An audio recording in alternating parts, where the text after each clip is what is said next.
পদত্যাগ কোনো ইস্যু না। আমি এখানে আসছি সেবা দিতে, আমার যেতে 2 সেকেন্ড লাগবে না পদত্যাগ করতে, সেটা কোনো বিষয় নয়। লাস্ট অফ দ্য থিংস, সরকার থেকে টাকা দেওয়া হয়েছে, সেই ইস্যুকে তারা কেন কেন্দ্র করবে যে আমরা এককভাবে গভর্নর এটাকে ভেঙে দিয়েছে, এককভাবে গভর্নর এই ব্যাংকগুলোকে ধ্বংস করে দিয়েছে। What did I do? আমি তো ব্যাংককে উদ্ধার করছি, এখনো চেষ্টা করে যাচ্ছি এই ব্যাংকগুলোকে ইনশাল্লাহ আমরা শক্তিশালী একটা অবস্থানে নিয়ে যাব। কিন্তু এই কুচক্রী মহল এরা চাচ্ছে এটা ব্যর্থ হোক, এরা চাচ্ছে এটা ব্যর্থ হয়ে গেলে আবার পূর্বের মালিকদের কাছে এই ব্যাংকগুলোকে ফেরত দিতে পারবে এবং তারা লুট করবে এবং সরকারের টাকাটাও তারা সুন্দরভাবে তারা পকেটে পেয়ে যাবে। অর্থাৎ একটা ব্যাংকে একটু ভালো অবস্থায় নিয়ে আসা হয়েছে, সরকার থেকে তো 32,000 কোটি টাকা দেওয়া হয়েছে, এই টাকাটাও তারা বেনিফিটটা পাবে। সানশাইন আটা ময়দা সুজি, ভালোবাসায় তৈরি। তার মানে কত? 9.5 প্লাস আরো 3,000 কোটির মতো, 12,500 কোটি টাকা। এই টাকাগুলো দিয়ে আমরা কি অর্জন করেছি? আমরা একটা স্থিতিশীলতা অর্জন করেছি, আমরা মানুষকে তাদের টাকা ফেরত দেওয়ার জন্য ব্যবস্থা করছি। এই ক্ষেত্রে যদি হস্তক্ষেপ করা না হতো, কি হতো তাহলে এই প্রতিষ্ঠানগুলো, এই ব্যক্তিগুলোর কি হতো? এটা কি আমরা ভেবে দেখেছি? এই 76 লক্ষ পরিবার 4 দিয়ে 5 দিয়ে যদি মাল্টিপ্লাই করি, 3.5 কোটি লোকের আমানত কে ফেরত দিবে? আমরা তো আস্তে আস্তে দিচ্ছি, চেষ্টা করছি। এইখানে আমি যেটা মনে করি যেটা গর্হিত কাজ হয়েছে সেটা হলো এই আমাদের বাংলাদেশ ব্যাংকের কোনো কর্মকর্তারই কোনো অধিকার নাই এইসব বিষয় নিয়ে প্রশ্ন করার জন্য। এটা তাদের আওতাভুক্ত কোনো ইস্যু নয়, হতে পারে না, কোনো দেশে কোথাও হতে পারে না, এবং সেই কারণেই আমরা তাদের উপর ডিসিপ্লিনারি অ্যাকশন নিয়েছি। কাজে এটা কোনো হঠাৎ কিছু নয়, এটা কোনো ব্যক্তি স্বার্থের ইস্যু নয়, এটা হচ্ছে একটা প্রতিষ্ঠানকে টিকিয়ে রাখতে হলে প্রতিষ্ঠানের কিছু নিয়মতান্ত্রিক কার্যপ্রণালীকে মেনেই চলতে হবে। আমি যদি চাকরি করি, আমাকে চাকরির বিধিবিধান মেনে চাকরি করতে হবে, না হলে আমাকে চলে যেতে হবে। এটাই তো নিয়ম দুনিয়াতে। আমি চাকরি করব কিন্তু চাকরির বিধিবিধান মানব না, প্রতিষ্ঠানের মানমর্যাদা রাখবো না, প্রতিষ্ঠানকে ধুলায় ভাসিয়ে দিব, কিন্তু আমি চাকরি করব অন্য কোনো গোষ্ঠীর ইঙ্গিতে আমি পরিচালিত হব, সেটা গ্রহণযোগ্য নয়। সেই কারণেই তাকে সাসপেন্ড করা হয়েছে। এখন বলতে পারেন সাসপেনশনের পরে কেন ট্রান্সফার করা হলো? Legitimate question.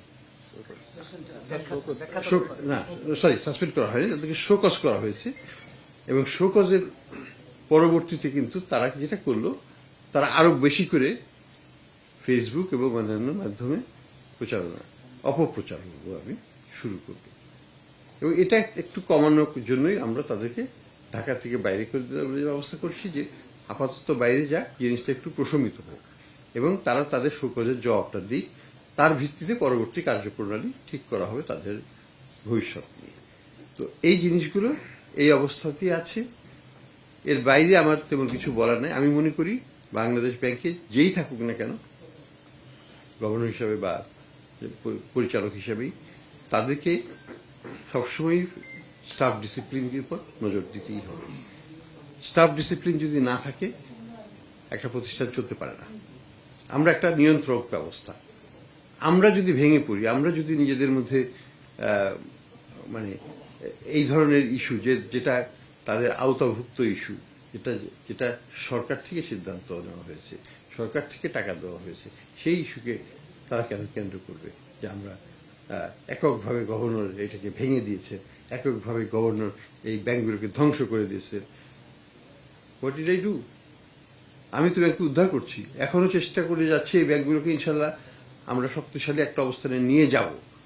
কিন্তু এই কুচক্রী মহল এরা চাচ্ছে এটা ব্যর্থ হোক, এরা চাচ্ছে এটা ব্যর্থ হয়ে গেলে আবার পূর্বের মালিকদের কাছে এই ব্যাংকগুলোকে ফেরত দিতে পারবে এবং তারা লুট করবে এবং সরকারের টাকাটাও তারা সুন্দরভাবে তারা পকেটে পেয়ে যাবে।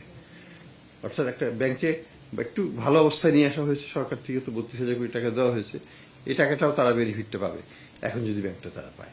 এটা তো আমাদের কাম্য নয়, এটা তো জনগণের টাকা, এটা জনগণকে উদ্ধার করার জন্য দেওয়া হয়েছে এবং জনগণকে উদ্ধার করার কাজেই এটাকে ব্যবহার করা হবে। এখানে অন্য কোনো আমি বলবো কোনো প্রকারের দুরভিসন্ধিমূলক কার্যক্রম যদি আমাদের স্টাফ থেকে করা হয় সেটাকে আমরা তো সহ্য করতে আমরা গ্রহণ করতে পারি না। আমি মনে করি যে এটা এক ধরনের অপপ্রচারের মাধ্যমে কিছু সাধারণ অফিসারদেরকেও হয়তো উদ্বুদ্ধ করার মানে ভুল পথে পরিচালনা করার চেষ্টা করা হচ্ছে এটার মাধ্যমে। এটাকে একটা এক ধরনের অপপ্রচারের মাধ্যমে অনেকেই সময় অনেক ক্ষেত্রে আমরা দেখি গড্ডালিকা প্রবাহে গা ভাসিয়ে দেওয়া। আমি আমাদের স্টাফদেরকে বলবো যে আপনারা সবাই ব্যাংকের স্বার্থের কথা চিন্তা করুন, আপনারা সবাই দেশের স্বার্থের কথা চিন্তা করুন এবং ভাবুন যে কেন আমি এই ধরনের উস্কানিমূলক কাজের পেছনে সমর্থন দেব বা দেওয়ার চিন্তাও করব।